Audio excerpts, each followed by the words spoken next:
Brilliant.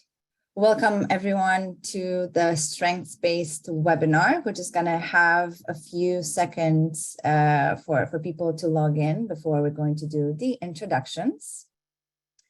If you're just logging in, make sure you say hi to us in the chat box.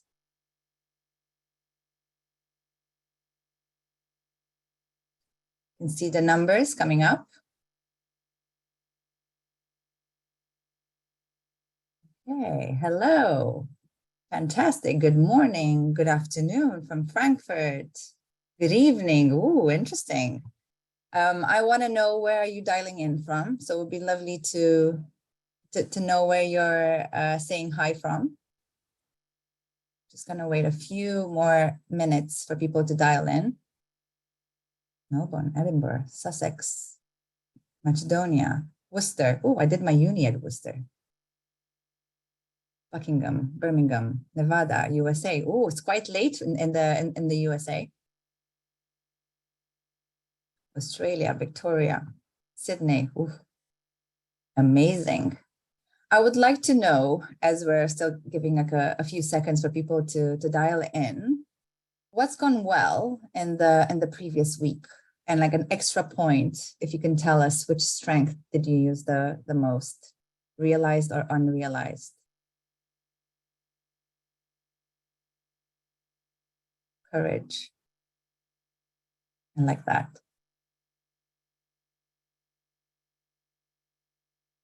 Successful coaching, resilience, empathy, legacy.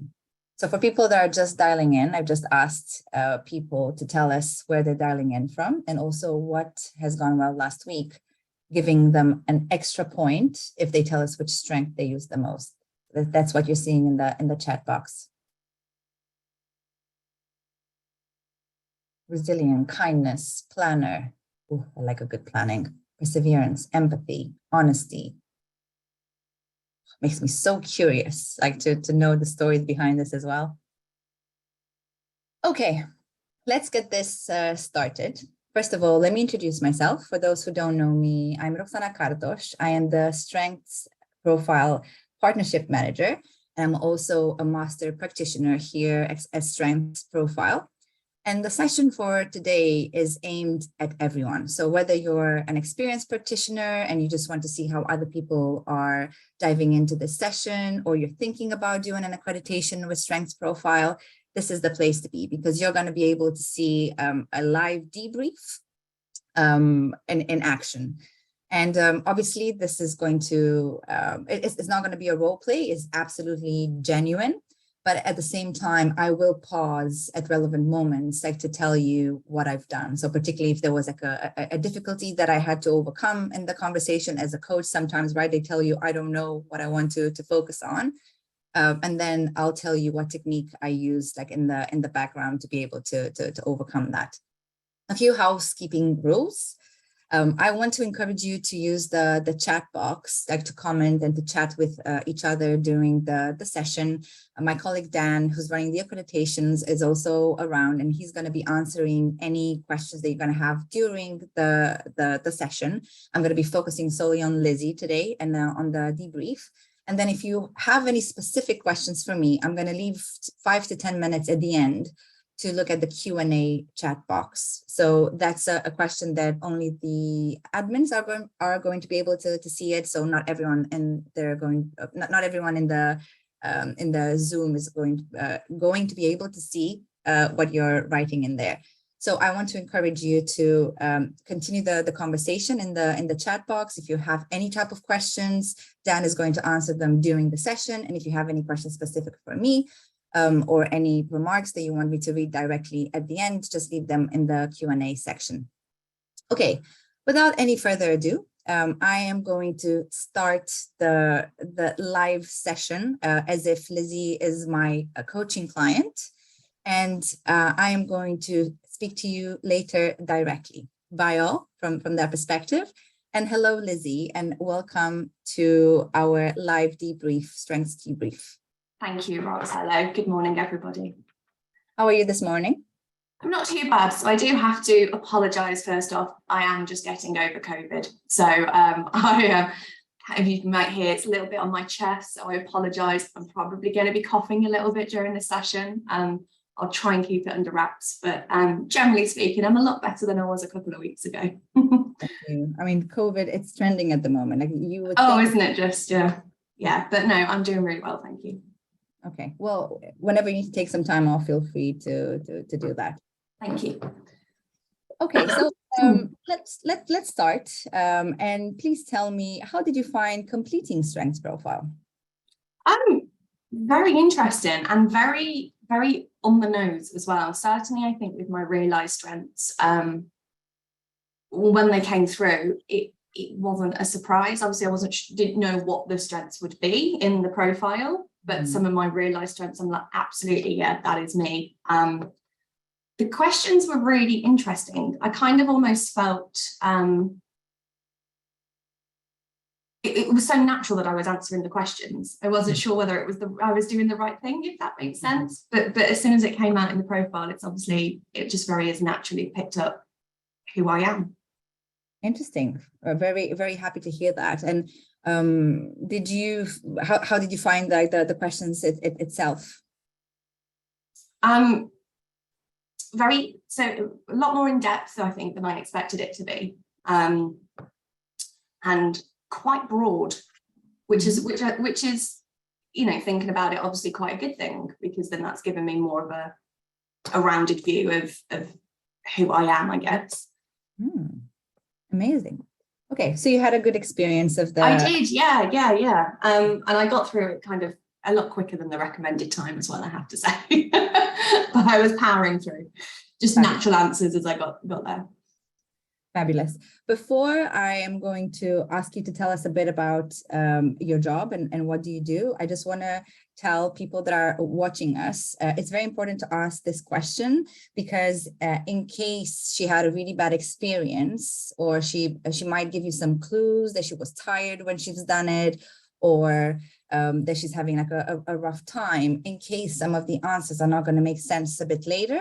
This is where you're getting that information. So it's a nice question to ask, like to break the ice, but at the same time, it's also like a very good question that might save you a bit later in case you're going to have any surprises in the profile. So Lizzie, tell us about work. What do you do at work? So I'm in the marketing team. I'm a marketing manager. Been with my company for quite a while now, 7 years.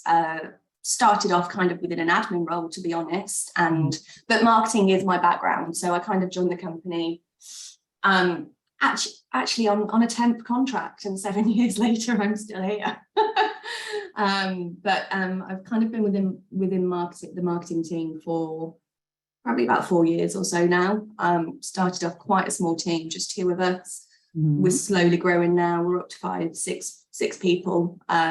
So dynamics have changed. My work role has changed significantly. I've become quite more focused than I guess I was initially. I was doing a lot to begin with, whereas now I'm quite, I do a lot of events organisation.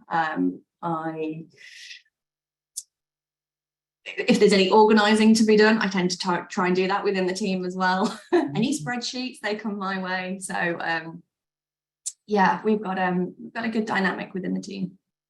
Amazing. And I can already sense the organization strength is going to be in there. I'm curious to see what it is. Is it energizing you or de-energizing you? I'll tell you about everything now. Okay, so I'm going to be switching between sharing my screen and just having a chat with you.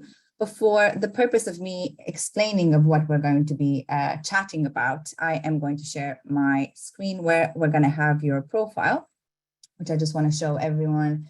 It's a fairly recent one, so it's a one from April, and as long as it's within like the last 6 months, it's still relevant to do a debrief. Anything over 6 months, I would recommend for you to ask for a new profile. Okay, so Lizzie, you've answered a set of 60 questions 3 times. You've answered about usage, performance, and energy. And one thing that is very important for me to tell you is that it is self-report. So particularly when we come to the boxes that look at your performance, it might be if you're very critical of yourself, we might find that you rated yourself to have like really low performance on something, but it could just be self-reflection. Like it doesn't necessarily mean that it's true. So we can work to see basically if we can reframe things in your mind.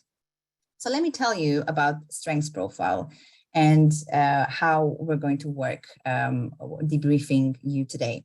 So we have 4 different quadrants that we're going to address one by one. So the first one is the realized strengths one. These are things that you perform well, you find them energizing, and you use them often. And the recommendation is generally like to use them wisely. So don't exaggerate. It's like you're going to the gym and you're overusing a muscle, and then you might not find it as fun, even tiring. Then you have learned behaviors. These are things that you perform well, you find them de-energizing, and you use them infrequent or frequent, it depends. Then you have weaknesses. These are things that you perform poorly or you think that you perform poorly. This is what I was making a reference to before. You find them de-energizing, and you use them on and off. And then we have the magic box, which are the unrealized strengths. These are things that you perform well, you find them de-energizing, but you don't use them enough. So the indication is to use them more. And the more you're going to be able to bring the unrealized strengths into your work, into your life, you're going to feel infused with more energy, because these are the things that basically energize you every time that you do them. You just don't do them enough. So we're going to try and find more opportunities for you to bring them into your life. So tell me, Lizzie, what do you want to focus on in our conversation today? Do you have a goal in mind? Not specifically, I don't think. I mean, the only thing I would say is obviously being in the career position that I'm at, you know, having done 7 years, I'm very happy in my career. But also, you know, quite naturally, I guess, I'm looking at next steps. How can I develop myself and not get stuck in a rut, I guess? You know, what potential strengths I can be using to maybe help me internally look at career opportunities, I guess. I mean, that would be, I guess it's not a specific goal, but I mean, it's just something that naturally at the time of my career is in the back of my mind, as I'm always just looking for development opportunities and how I can take that next step in my career. Okay, thank you, Lizzie. So she gave us a very general goal, nothing concrete. And I think she still gave us more than, like, sometimes you have your coaching clients when they come to you and they say, I don't know what I want to focus on, particularly if they haven't seen strengths profile before, or if you're a manager and like you're asking your employees, like, what do you want to focus on? And they're just going to tell you, maybe as articulate as Lizzie said, like progression, and using the right language, like work on my strengths and get them more into action. Or maybe they're just going to wait for you to do something about it. So using the strengths profile is the brilliant way to actually start to get more specific. Do not push, like you just got that in your head, and we pursue with that. The first quadrant that we're going to have a look at, these are your realized strengths. So to remind you, these are things that you perform well, you find them energizing, and you're using them often. How do you feel when you're looking at these strengths? That they are a representation of me, certainly. I think I've already mentioned organize. I mean, I'm much an organizer in work, but not so much in my personal life. I know. I feel very organized at work. I do, you know, I'm a color coder. I've got certain things in my inbox, so I expected that, certainly. Likewise with detail, I am known, like I do a lot of proofing in my job and I enjoy it. And I know that's something that a lot of people probably don't like to do. Exactly. I don't know whether that, I mean, part of my background is I did an English degree and an English master's. So, I mean, I have, I guess, quite a high level of English. So, you know, whether it's just something that's natural to me, but I still really enjoy it. Adherence was a little, I won't say a shock. Yeah, I guess I am adherent. I just maybe wouldn't have thought it was my top strength. Okay, super. Thank you very much. I'm gonna show you my cheat sheet, guys. So these are actually slides taken from the accreditation. So when we're gonna walk you through the type of questions that you can ask for each quadrant. So I started with a general question, and the next one, if I get stuck or if I don't get enough from Lizzie, these are some of the questions that can inspire me. One of my favorite questions, and I'll let you borrow this one as well, is which ones are you most proud of? So Lizzie, tell us, which of the realized strengths are you most proud of? I think actually I would have to say detail. I'm very proud of. I have, I guess, become known as the proofer certainly within my team, and even some of the wider team will say, Lizzie, can you proof this for me? And I guess it's a great thing, a little bit of a curse sometimes when I can be looking at a document and go, oh God, there's a spelling mistake, or there's an extra space, or there's this, that, and the other that I don't have control over. But certainly within my team, I'm actually I'm really proud that I can spot mistakes, because of actually that, as we can see, like, I'm very proud of my work as well. Having pride, I want to deliver the best that I can. So actually getting a document out there to the best of its ability with limited mistakes, hopefully no mistakes, it's something I'm proud of doing, especially in a marketing team where obviously, we are sharing content quite often, showing kind of our clients, you don't want to send out a document with mistakes. It's not going to give a very good view of the company. Yeah. So actually, it's quite essential, I guess, in my role, but something that I am proud that I can deliver. Amazing. And I keep hearing you say like proud. So like I'm looking at pride here. So it's about anything that has your name written on it, or like you're responsible for, like you want to make sure that you're going to be proud of what you're putting out there in the. Yeah, God, if I'd sent out something with a mistake, I'd feel very disheartened, I think. Okay, super. And thinking back to your original goal that you told me, so like you want to think about career progression, right? So although it's quite broad, which of the strengths would you like to be known for? So if we're thinking about where we want to take your career, which of your strengths can we use? And I'm just going to scroll down to give you the full list that you have here from your unrealized strengths. So you have 22 of them. Okay. And I'll give you like a few seconds for you to digest the information and tell me which one of these you want to be known for and build within your next step of your career.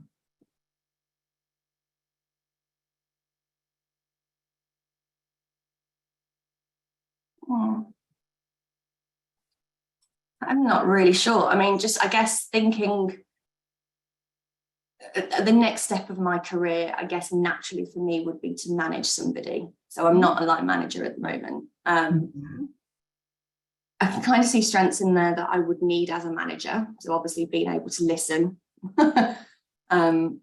will be a big thing, and develop relationships with people. I wouldn't necessarily say that those are what I would like to be known for, though.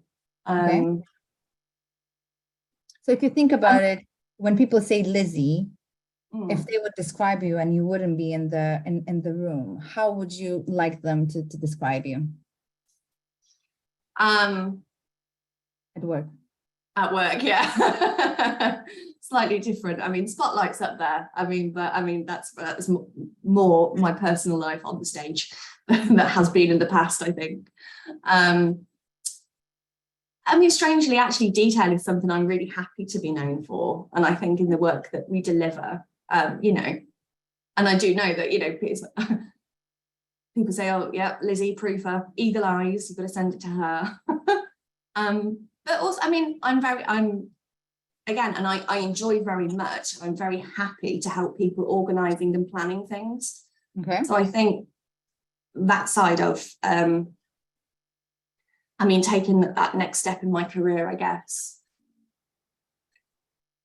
I suppose you think if you're going to take the next step that you do more, but actually sometimes if you take the next step, you actually narrow down more, don't you? So maybe I need to take on kind of more organization of specific things. I mean, I'll be honest, I'm not 100% sure.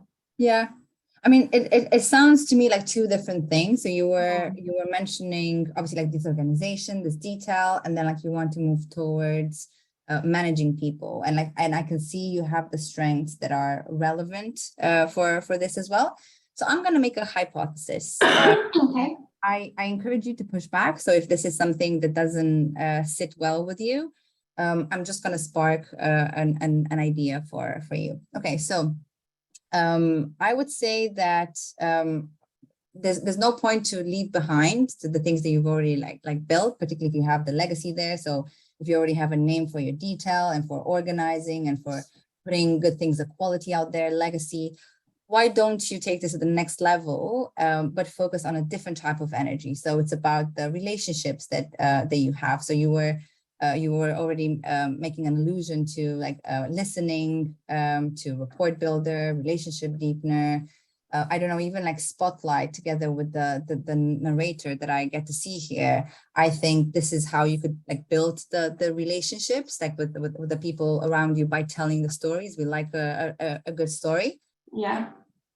What do you think? I'm a talker, certainly. I'm very happy chatting to people. And I think that comes quite naturally to me, I guess, as kind of narrator. And yeah, I like to talk about myself, but in a way that sometimes that helps other people understand a particular situation. So yeah, telling stories, I guess, is one way that I can kind of build relationships. Okay, I'm going to go to one of my favorite parts of the expert profile, which are the families. Just to give us some extra clarity and extra resource for us to have this conversation. So on page 16, okay, 17, and 18, we have the same information, which is displayed in a different way. And particularly on page 17, I like the visual, especially because you said that you like a good color coding as well. And these are the strengths divided into families. And like, first of all, I would like to ask what's your reaction when you're seeing the different colors for different for different families. Like, what do you think of them? I mean, so my eyes automatically go to the fact that in communicating, I've got the most realized strengths in communicating, which doesn't surprise me. I don't think, I think that actually rings very true, because I am very happy talking to people. But also, I guess in the type of role that I do, we are communicators in many different forms. We communicate through social media, we communicate through email, through video. So that's something that both personally and for work, I guess, is needed. And then interesting, I guess, on the absolute flip side, that I guess not all, but a lot of my weaknesses seem to be within the motivating, which I guess if I want to kind of take a next step and to manage people, I need to somehow motivate people. But if I haven't got motivating strengths, I guess that's is that an issue? Not necessarily. It's all about playing on your own strengths, and you don't have to fit into a pattern. Like, we encourage for people to be unique. So it doesn't, only if you choose like to work on the motivation, it would become our focus. But indeed, like if I'm looking at communicating, it looks like you're very strong and you're very aware of it. Compared to motivating, which we haven't told you yet what the other colors mean, but like you don't have any like full awareness of the strengths within the motivating section. Just looking at these families and thinking about like the goal, I just want to like probe to see if this is what we want to work on. So on one hand, you were mentioning that you want to focus more on building a team, so like be a people manager. Obviously, we're thinking about progression. Now that you're seeing like these families and you're seeing where you have your realized strengths, Is there any of the names of the families that drawn you or inspire you to say like, oh, actually, this is where I would like to work more? You can say no. There's nothing that stands out specifically for me, I would say, other than I say communicating visually stood out, but if you say that, obviously that's something that I'm already quite good at, that's not necessarily a development point for me. Okay. I'm not sure I'll be guided by you on that, to be honest. Okay. Absolutely. Let's go back to our and just to share with the people watching me. So I still don't have a clear goal from her yet, right? So like I'm not panicking because I know that the other quadrants are coming. And although there was some hunch in one direction, nothing clear like stood out. So I'm just going to move to the next section. So Lizzie, in the interest of time, let me tell you about learned behavior. So as I mentioned in the beginning, these are things that you perform well, you find them de-energizing, and you use them on and off. So you still perform them well, like similar to realized strengths, but these are things that actually take the energy away from you rather than give you energy. So this is the difference between the two of them. So we're going anti-clockwise. And basically, I like to describe this as having a hangover. So we don't say don't use them, but like every time they're going to use them, it means that it's going to take a bit of energy away from you. What do you think when you see your top 4 learned behaviors? I think it's very interesting that coming from my background as like an English graduate and knowing what within marketing, we write content, that writer actually is a learned behavior and not a strength. That is interesting, particularly if you have a detail there. Like, what's the relationship there? I don't know. I guess maybe because it's something that I've had to solely take on in the past and do a lot of the writing, and I've not maybe had a chance to explore other things. I mean, I'll be honest, at the moment, a lot of what I used to do in terms of my work for writing would be like writing award entries or writing content for social media. We actually now do have a copywriter in the team. She started 8 months, 10 months ago. So actually slowly, some of the previous tasks that I've had to do have been passed on to her. So actually I'm doing less and less writing than I used to.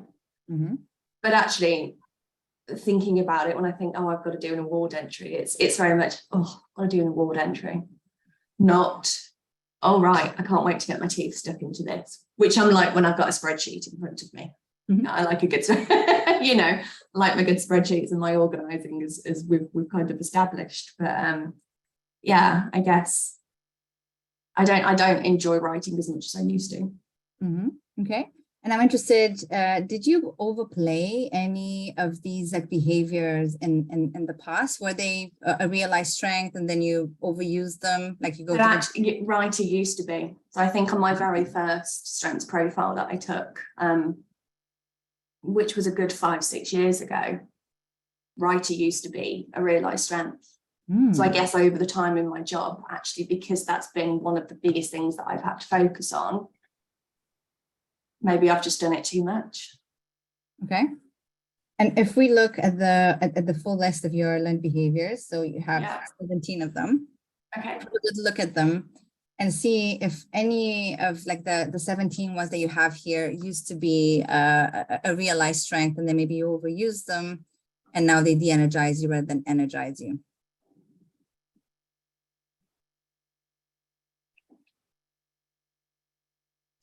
Nothing is standing out in all honesty other than writer. I'm a little surprised that work ethic is kind of a learned behavior, because I always, I guess, pride myself on being very, very good and very committed to my work. Well, what it could be is that you do it more often than that is your preference, or maybe you're going through a period of time right now where you just have to use this muscle more then you have like the natural ability to it. Okay. With that, does that ring a bell? I guess from just, you mean like it's a busy period, so I'm just feeling a little bit drained by it.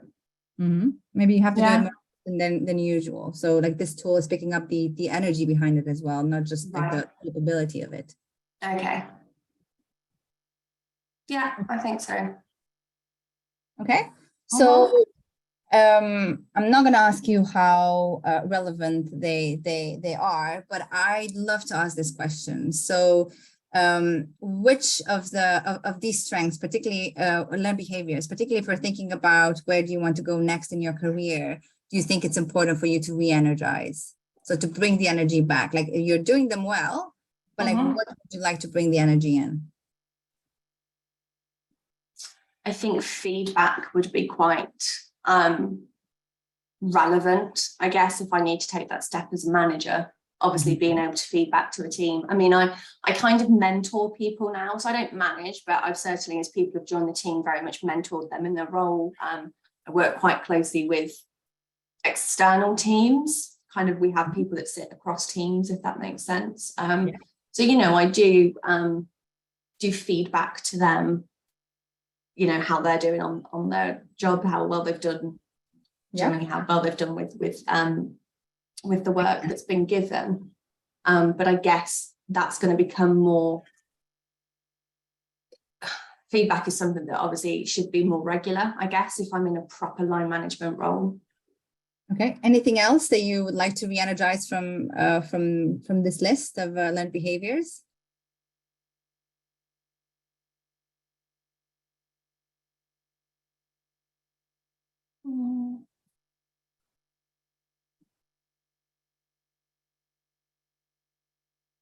Well, generally, I guess I would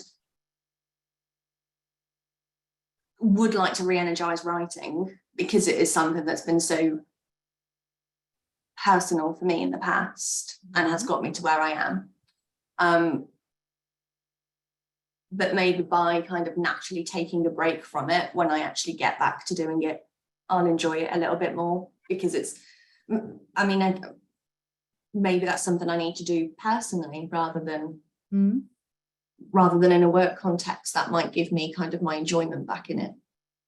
Okay. You know, I obviously used to, you know, for an English degree, write lots of essays, for example. And it was something I really enjoyed doing. So obviously that has changed. And maybe it's just finding the content for the writing, the context that I want to write about, maybe becoming more personal, potentially. I don't know. And for me, like one of the things that I'm going to throw at you, and feel free to make other connections. I'm looking at the list of the things that energize you, the strengths that energize you, right? So if we're starting with writers, and that's the second one that you said, so we'll go to feedback in a second. I could hear like how you used to love like writing like essays, but I'm also seeing that one of your top strengths is actually legacy. So it's about what you're leaving behind. So I like to say, like, let's make a sandwich out of all the learned behaviors or weaknesses that we're trying to re-energize, and let's try to find two strengths that are going to help you to bring the energy back. So what initially like stands out for me, and then I'm going to be curious to see if you get to see other connections as well. For writer, it could be about leaving legacy behind and like something of quality. But I can also see the fact that you can tell the stories in writing, particularly that you have explainer here as well. So this is more than a sandwich. This is like a double sandwich. So it's about telling the story in writing, but they all add to something, like for you to leave a legacy behind. How does that sound?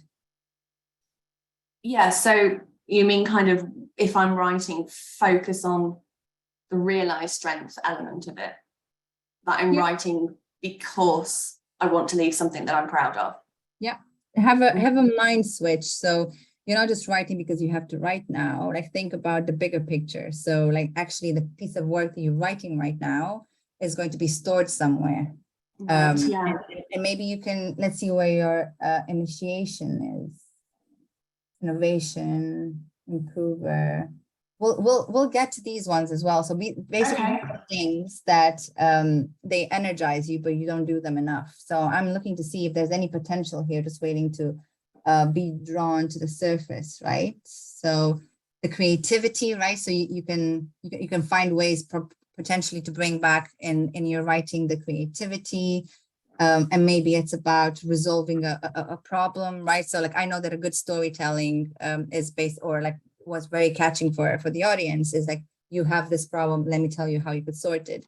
And you have it natural in you. And every time that you do it, it actually energizes you. Okay.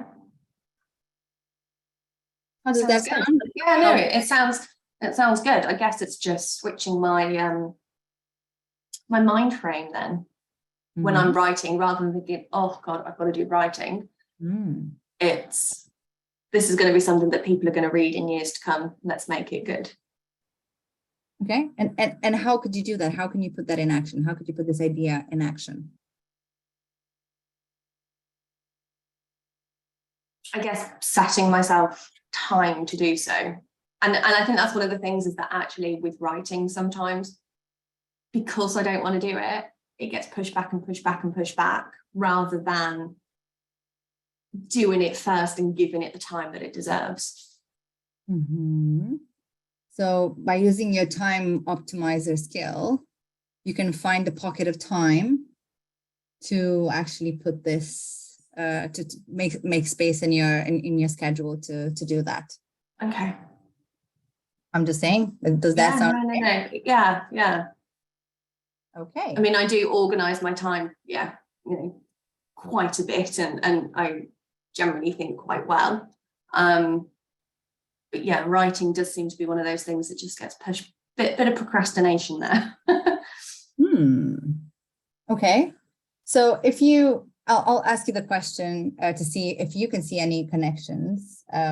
So if I would ask you, with writer or with other? With writer for now, like how else would you be able to be energized writer?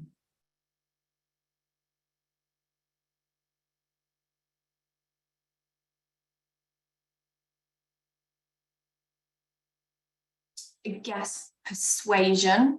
I mean, the idea obviously is that we are, as marketing, we are persuading people to come to us in a roundabout way. We're given benefits of products and services that we offer. Writing has to have that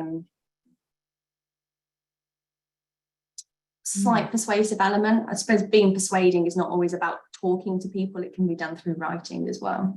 Yeah, and you can also build a rapport with people even in writing, right? Yes, yeah. I see a sandwich here as well. Okay. In the interest of time, let's move on to the second one, which is feedback.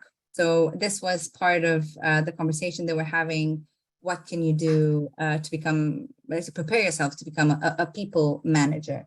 So similar to how we've done with writer. So thinking of all the realized strengths that you have here, which of these can help you re-energize feedback for you? Because it's something that you do well, but how can you make sure that this is something that you're actually going to get more energy from it than lose energy? I suppose the thing with feedback for me is actually, I feel it's almost like I don't want to, especially if it was negative feedback, or well, not negative, constructive feedback, should we say, that I needed to kind of give out. I'm very aware that I don't almost want to hurt the other person.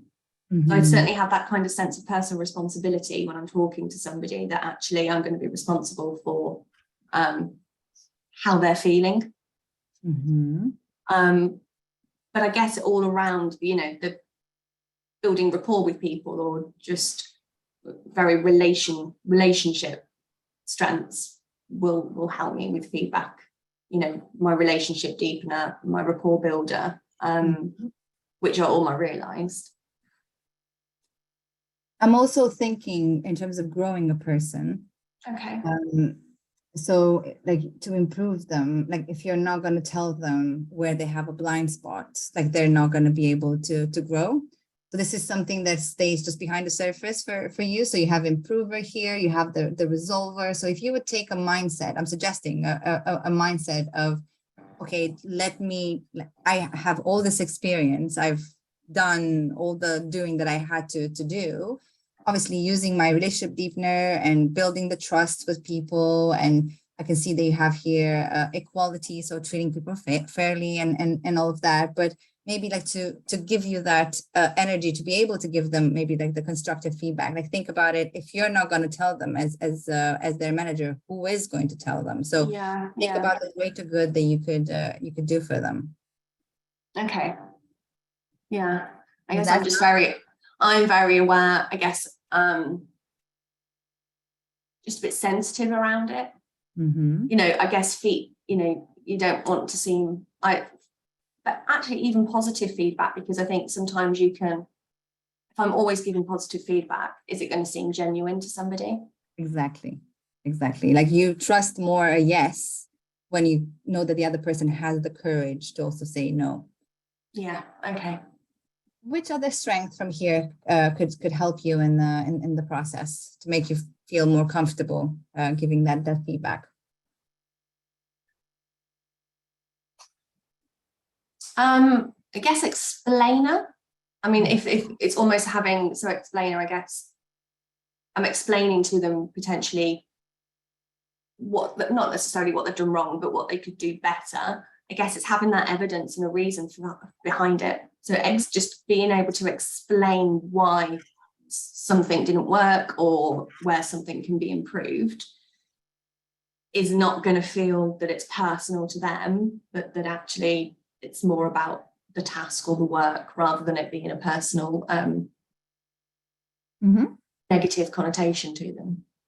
Amazing. Thank you very much. In the interest of time, we are going to move on to the next section, which are the weaknesses. So these are things that you perform poorly or you think that you perform poorly. Okay. Find them de-energizing and you use them on and off. What is your reaction when you're looking at these weaknesses? Well, straight off, the fact that courage is number one. I guess with that feedback thing, it's about courage. Do I have the courage to tell somebody that they need to do something better? So that doesn't surprise me, actually. Okay. And despite loving the spotlight, actually, I guess in myself, I'm quite hard on myself. So having that courage to stand up to people or kind of believing that I can do things, actually, I'm not surprised by my weaknesses. I love how you directly went into like the resolver type of mindset. So like, this is like the issue. So this we would need to sort it. So I just asked you about the reaction, but it's almost like you're already in that setting. Okay, like let's see what we can do. So then I'm going to go to the next question, and I'm going to show you all the weaknesses that you reported that you had, and I'm going to ask you which of these. So I understood courage is something that we need to look at and potentially re-energize. Any other weaknesses that you need to re-energize from here, having in mind the goal of progressing your career, thinking more in the direction of people manager?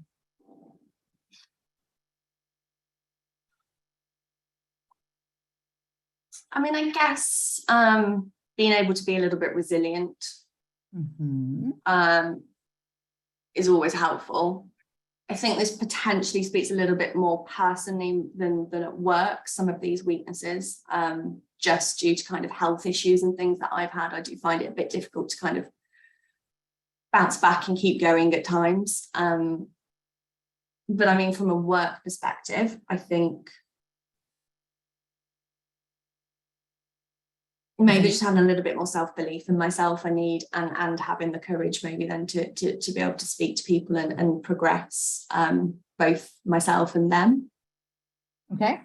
I mean, straight off, I'm just looking at the adherence, as you were saying, that you have to go on through a lot of things, and I'm like, it's your number one. I know. Okay, let me show you one thing. This is done by our colleagues. So it's like an origami. So this is where by the time that you get to the weaknesses, and obviously like you already cheated a bit and looked at the unrealized strengths, we can start to make like a bigger sandwich, and we can put them all together and I start to build the story to help Lizzie. So let's see how we can bring it all together and like just re-energize what she's saying. And I'm going to start with you, Lizzie, to ask you. So you know the drill by now. So how can you re-energize courage and self-belief and even resilience? Where can you find the power from to basically use them? Because you said that it's important for your goal going forward.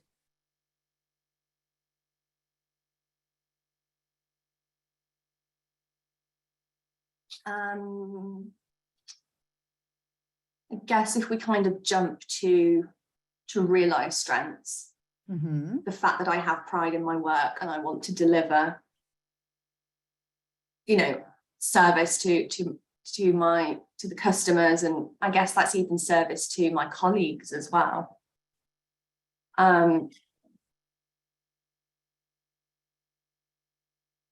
You know, I obviously do that well and I'm good at it. So actually having a bit more belief in myself could come from the fact that I am delivering a good service. And if I'm getting good feedback on that, I guess that's one way. I'm not sure whether that's kind of. Yeah, no, it sounds good. It sounds good.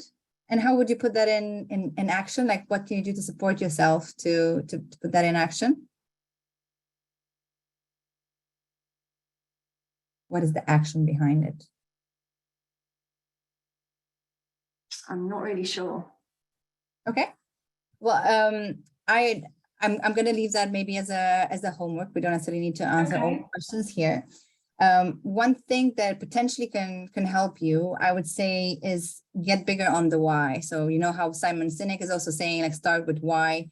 So if you're going to focus on the greater good that you can like leave behind, maybe you're just going to have to bite the bullet in the beginning and do what you have to do to be able to get that foot in the door. I don't know what you're trying to achieve, what you're trying to leave behind.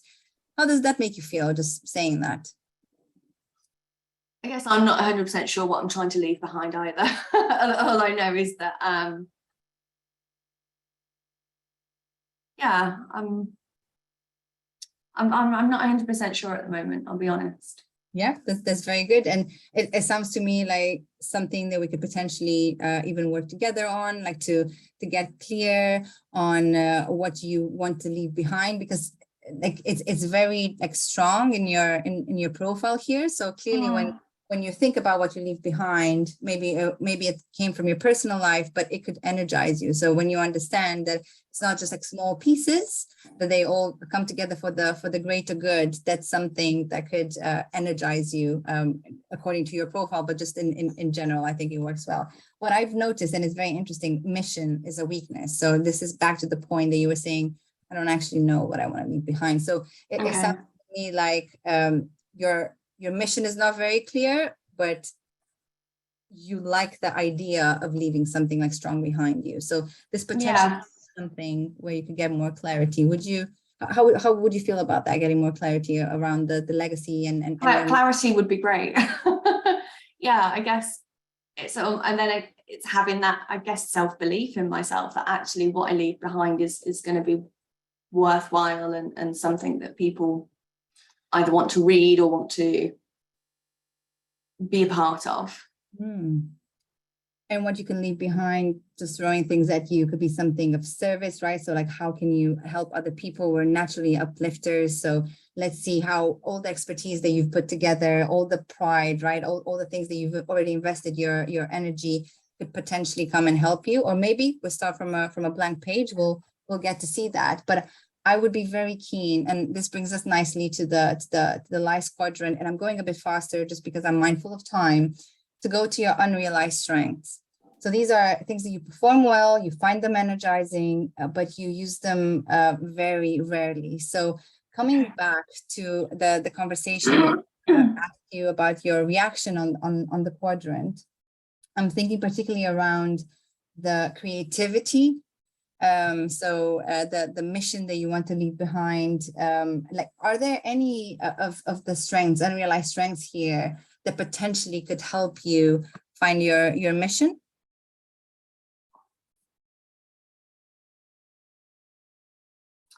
Drive, I guess. More. Is that like having a drive to succeed, a drive to do well,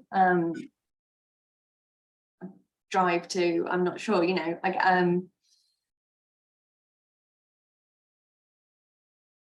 what about growth? Growth. So that's personal growth for me, is it? Is it personal? So it's not in the work context, is it personal? I don't know. I'm not sure.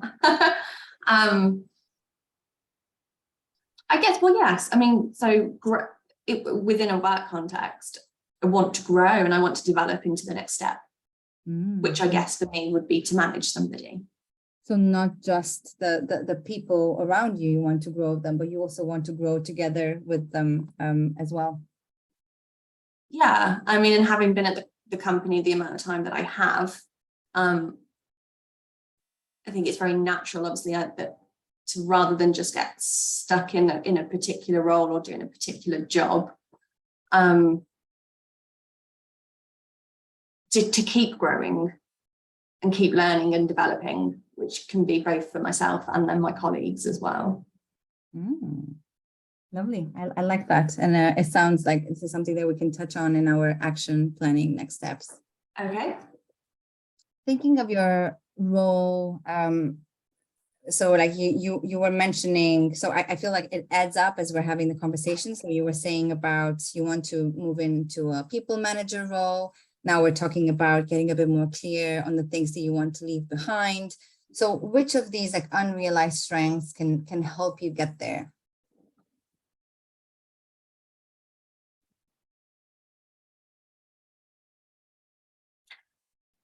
Persistence. To keep going when the going gets hard, keep persevering through. That's actually quite a shock there. Is it? Because I mean, yeah. I mean, I do push myself, but I think interestingly, things like you don't give up. Yeah, but it's strange, isn't it, that resilience is a weakness, but perseverance is actually an unrealized strength. Yeah, what's going on there? I'm not sure. It could be that I was thinking kind of personal, but then work related for one or the other. It could be as well. I want to see where your change agent is. Okay, so like it's in, you're doing it well. You're still persistent. Okay. I mean, I guess I am persistent at work, or obviously I've got the ability to do so. Maybe it's more when I'm at home. If things are difficult, I give up a little bit. Or you're just being too critical yourself, because self-belief is actually one of your weaknesses as well. So maybe you think you're not doing a good job, but ultimately you don't give up, right? Because you have, maybe I'm just too critical on myself. And like you don't even have the courage maybe to put yourself out there to do that. But one thing that I noticed in here, particularly about your goal with in your next step in your career, is compassion and authenticity. Okay. So I think when we're thinking about like building relationships, and you were talking about feedback and how can you take people outside of their comfort zone, sometimes by giving them constructive feedback. I think like to build something real, it's important for you to be real. So like being authentic. So I guess that's a bit like I was saying, if you just constantly give praise, actually it doesn't seem as genuine as if it's, you know, if someone's not done a good job, but you say, oh, well, no, it was good, it was okay, and actually that is not authentic. That's true. And you can do it with compassion. You don't have to just be to the like, no. Well, so you can, and I wouldn't be, and that's what, you know, it's probably why I get a bit drained by doing it, because I want to be compassionate. I don't want to that's important to you. Yeah, knock the self-confidence out of somebody. So it also sounds like something that we would need to make sure that we're valuing, and we're making sure that we're building into your goal, that whatever we're building has this compassion in it, because it would energize you. I could talk about strengths forever, And like there's so many other questions that I would love to ask you about your profile. I guess for this session, tell me a few actions that you want to take on the back of this session that we had. Obviously, we're going to continue, and we have quite a few things that we can pick up and work together on. But like, what are you taking away from today? I guess looking at things that I think I don't do well at, using those realized strengths to actually support me. So rather than when I'm writing thinking, oh God, I've got to do writing, it's you need to be proud of the work you're putting out there and leaving a legacy behind. And then I guess on the flip with working with people and managing people, actually things that I'm going to find difficult, I just need to find strength in other things to support me. Yeah, absolutely. I absolutely love this. I've noticed that you have incubator as your top strength. So one of the things that I would like to ask you is to write up a plan. Okay. Send it to me. So use your incubator strength where you think about things a little bit more. Yeah. So I find it sometimes difficult to come up with things on the spot. I have to kind of really digest it. It's good, but did you find it helpful for us to start the conversation? Yeah, absolutely. It's got me thinking about it in a different way to just look, if I look at it, I think, oh, good, I'm great in the spotlight, but I'm not very resilient. But actually looking at working through, I've been able to kind of, maybe say how I can use those two together potentially. Fantastic. So I'm going to give you a homework that works for your strengths. So okay. I would love for you to choose 3 or maximum 4, because I don't want you to get overwhelmed, either from the learned behaviors or from the weaknesses, and think about how are you going to re-energize them. Feel free to use any of the ideas that we had together here, and then make sure that you write and you send that to me. When do you think you're going to be able to send that by, like in an email to me? A week, okay. Potentially, or just thinking in terms of what workload I have this week. If I could have a good kind of, by mid next working week. Is that okay? Okay, yeah, that's brilliant. I'm just finding a way to keep you accountable to make sure that you're going to do the work. To follow up. Okay, yeah. Okay, fantastic. Well, thank you very much, Lizzie, for your time today. I look forward to receiving your list and continuing this conversation. How did you find the session today?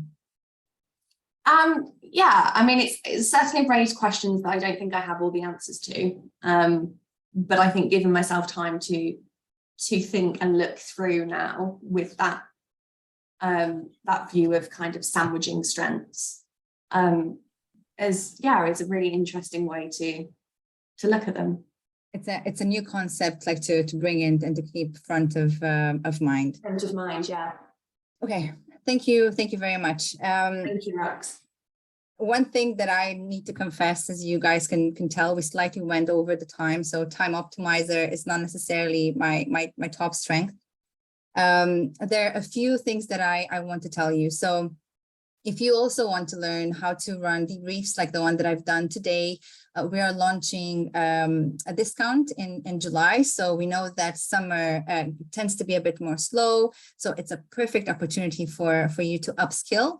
So we're going to have a 30% off the accreditation. So you can also be an accredited practitioner for Strengths Profile, and you can do what I've done today with Lizzie. And if you're already a practitioner, there's also 30% off for your master accreditation, which is absolutely fantastic. And if you liked what you've seen today, I also want to let you know that we're having another session, but we're going to have it with a student. So he's a bit undecided what he wants to do with his career going next. And my colleague Dan is going to leave a link in the chat for you to register to that event if you want to see, like, how do you help your children, or maybe you're a career coach, like how can you put Strengths Profile in action to make that greater use. And we also have it on our homepage. So if you go on the Capfinity, the Strengths Profile by Capfinity, you're also going to be able to find that webinar there to register. I want to thank you all for your time today, and I'm going to look in the Q&A to see what type of questions do we have. Okay, so we have one from Cassia that hasn't been answered, and it's the only one that hasn't been answered. How realized strengths can help with the weaknesses. So hopefully, like, you've been able to see how she has a few weaknesses that she wanted to address. We didn't have that much time in the session here, but we had a look to see how can we re-energize that using the stories that she was telling. So I was trying to remember the language that she was using and try to bring that in. And I was trying to make my own connections and make my sandwich or my origami to basically bring energy. And what was very interesting is that the fact that she had self-belief as a weakness. So that really helped me, because maybe, in fact, she's not that bad at whatever she was saying that she's bad at. Maybe it's just the perception. So that could potentially be something that we could continue working together on. Obviously, we had a live audience today, so the conversation probably was a bit more guarded than you would have yourself in a session, but I genuinely recommend using this tool with people that don't exactly want to know what they do next, and use those questions, like the secret questions that you find in the accreditation, to get people starting, particularly when you have people that are not as chatty as Lizzie was today. It can be quite painful to get information out of them, but I promise you, by the time that you get to learn behaviors, and they recognize some of the realized strengths that they overused, or something that used to be a weakness that is there, it really lives up the conversation. And when you show them how to do the sandwich or the origami, it just brings the conversation to the next level. And if you don't have time optimized, like I don't have, you could actually run over an hour. But I have service and I love helping people, and hopefully you've been able to see that live. And I just seen that we have one more question. How often do we have to interact with the coachees for strengths discussions? What is the recommendation? It depends. If the person is going through a transition, you could have it as often as every 6 months, right? So at the beginning of an intervention and at the end, just to show them, like, look, like, we worked on this, and you can see the difference. Otherwise, we recommend it once a year, because I don't know, even like things in your personal life could change the energy to things. So although, like, for example, Lizzie, she has like legacy and she has like detail, right, as something that she uses at work. But if something happens in her personal life, that it is being overused, even something that she was recognized for at work could actually change. So it's good to always be there to be able to catch that. So I guess it depends on the relationships that you're building with your coachees as well, or with your employees as well. But we would recommend for best practice once a year, particularly if people are going through a transition, then you could do it every 6 months. Okay, everyone. I look forward to seeing you again soon. Thank you, Lizzie, one more time. And thank you, everyone, for dialing in or watching this on recording. Thank you. Thank you.